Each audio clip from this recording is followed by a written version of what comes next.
Hello guys, Peechi talkie സീരീസിൻ്റെ ഏറ്റവും എപ്പിസോഡിലേക്ക് എല്ലാവർക്കും സ്വാഗതം.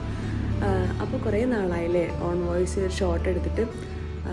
ഞാനിങ്ങനെ ഷോർട്ട് എടുക്കണം നോക്കും, പിന്നെ ഇങ്ങനെ മടിയും ക്ഷീണവും എല്ലാം കൊണ്ടും അത്ര ഹാപ്പി ആയിരുന്നില്ല.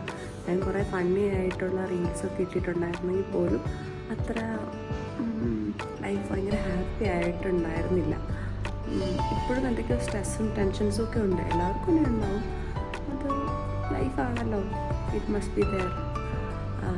പക്ഷേ നമ്മളെ ഹാപ്പി ആക്കാനും നമ്മളെ സങ്കടപ്പെടുത്താനും നമുക്ക് മാത്രമേ കഴിയുള്ളൂ. അപ്പോൾ നമ്മളെ ഹാപ്പി ആക്കാനായിട്ടുള്ള കാര്യങ്ങൾ നമ്മൾ തന്നെ കണ്ടുപിടിക്കണം. അപ്പോൾ അതിൻ്റെ അതിങ്ങനെ ആലോചിച്ചുകൊണ്ട് ഇങ്ങനെ ഇരിക്കുകയായിരുന്നു. അപ്പോൾ ഞാനിങ്ങനെ പ്രാർത്ഥിച്ചിന്ന് ബൈബിൾ എടുത്തപ്പോൾ എന്നെ ഒത്തിരി ഹാപ്പി ആക്കിയൊരു വചനം അല്ലെങ്കിൽ ഒരു ബൈബിൾ വേർഡ് ഞാൻ കണ്ടു. അപ്പോൾ എന്നെപ്പോലെ ഇങ്ങനെ ടെൻഷൻ അടിക്കുന്ന അല്ലെങ്കിൽ സങ്കടപ്പെടുന്ന അല്ലെങ്കിൽ ഇപ്പോൾ വിഷമിച്ചിരിക്കുന്ന ഒരാൾക്ക് അത് ഹെൽപ്പാവുമെങ്കിൽ this is a word for you. സുഭാഷിതങ്ങൾ 16-ാം അധ്യായം 1 മുതൽ 3 വരെ. മനുഷ്യൻ പദ്ധതികൾ വിഭാവനം ചെയ്യുന്നു, അന്തിമമായ തീരുമാനം കർത്താവിൻ്റെതത്രേ. ഒരുവൻ തൻ്റെ നടപടികൾ അന്യോന്യമെന്ന് തോന്നുന്നു, കർത്താവ് ഹൃദയം പരിശോധിക്കുന്നു.